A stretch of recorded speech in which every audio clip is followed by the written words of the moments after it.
Okay, this week I'm making a video.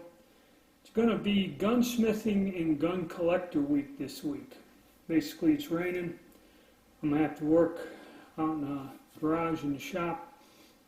And I've got several different interesting things. One for the 80% crowd, one for the mill surplus crowd, and one really rare and extremely unusual pistol that I'm helping a friend with that I haven't seen one in 40 years. So since the attention span's only a minute and a half in most videos according to my analytics, I'll start off with the first one. Now, these guns have all been cleared, so I ain't going to do it because there are problems with them, and clearing it, parts will fly off of this Luger. That's why I ain't going to do it. So, what we have here, and this is something that I have not seen one of these or handled one in over 40 years, is a Krieghoff Luger. Lugers made by Krieghoff.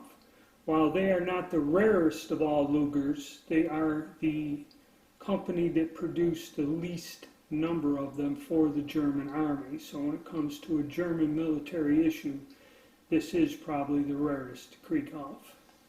And how we know it is a Krieghoff, we'll zoom in on it, is by the toggle. The symbol on the toggle is the Krieghoff symbol. Now this one had a few parts missing. It is original, except I think the very front part of the breech face has been replaced. But this gun is kind of unusual in that, and I will go into detail in a series of videos on this. I'll disassemble it, discuss it, and this is an early version with an S marking on it. So the best thing to do is subscribe to the channel, because what I'm going to do is, as I work on a few of these, I'll make videos about it. This one I'm going to go in depth because this is a rare gun, and it'd really be nice to take it apart and discuss this for those of us that are true collectors. And you know, this is like a $2,000–3,000 piece here, easy.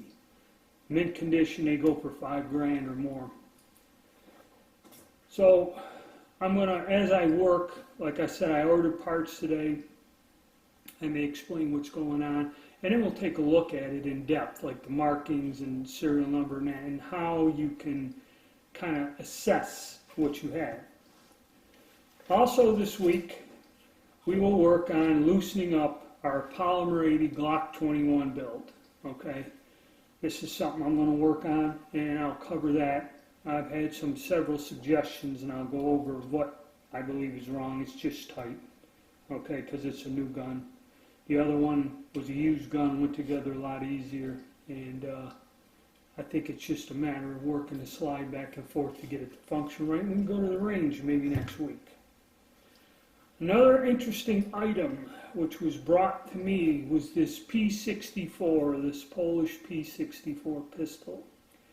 And the thing about it, a friend of mine called me up. I have to call them today and discuss this with them. And brought this gun to me and said, hey, we bought this gun, we were shooting it, and it started to jam. And they bring the thing to me, and I'm looking at it, trying to figure out what's wrong. And what they did is they said they fired it, and the extractor in that blew out of the side. Which on a blowback pistol, that ain't a good sign to begin with. That means there's a friggin' problem, okay? And then the gun was locked halfway to the rear, and I mean it was seized right up. I had to put it in a vise, tap it loose, tried to get the slide off, and then lo and behold, I'm looking. The reason the slide won't go forward, see if I can zoom in on this, and you can see it or not. The barrel's bulged here, okay? You can more or less see it if I can get this to focus.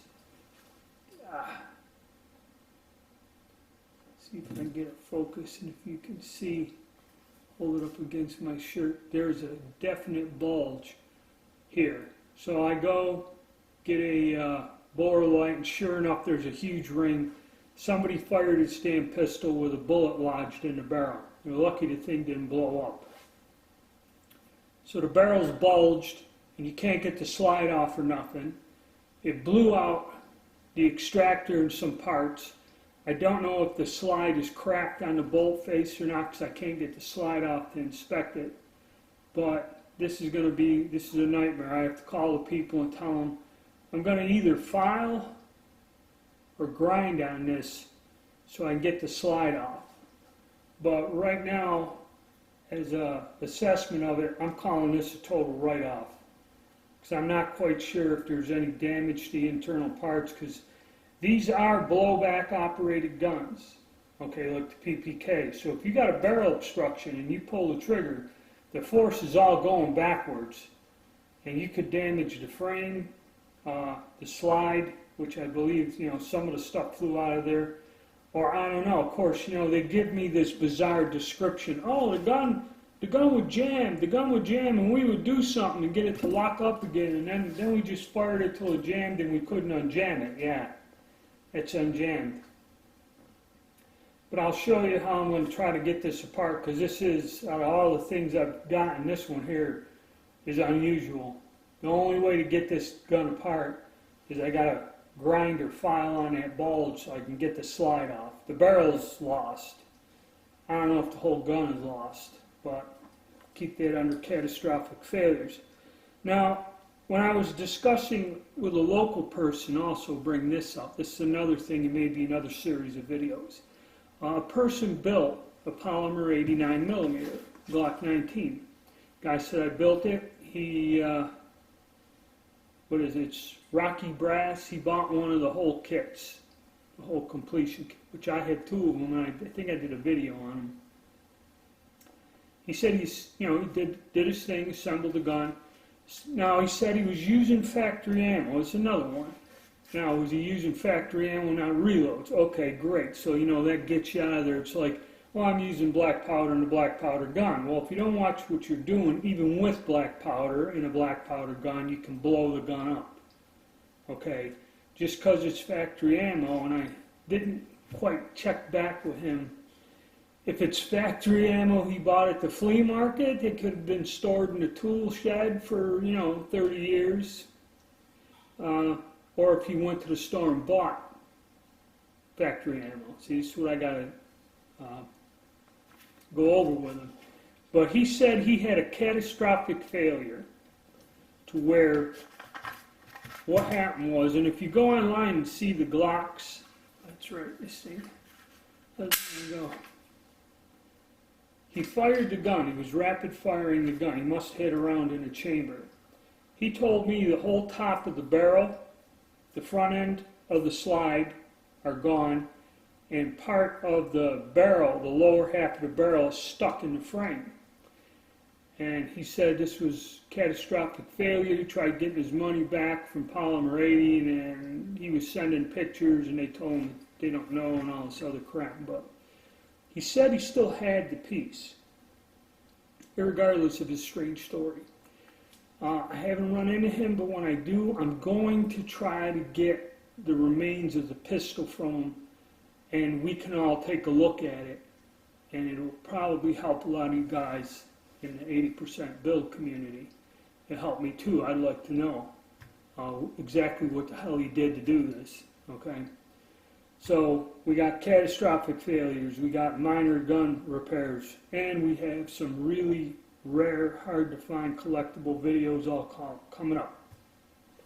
And what I'm going to do is, as I work on them this week, I'll do some videos, and then I'll try to put cards to link them together. So, if you're interested in this stuff, subscribe, keep an eye on my channel, keep posted on my updates and postings.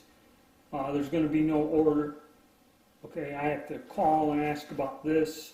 I may go out there and warm up by getting this slide loosened up to start with, and then maybe make a video on the Luger later. So that's the game plan. So stay tuned. Got a lot of interesting things coming up here that I think will pique the interest of most of my subscribers.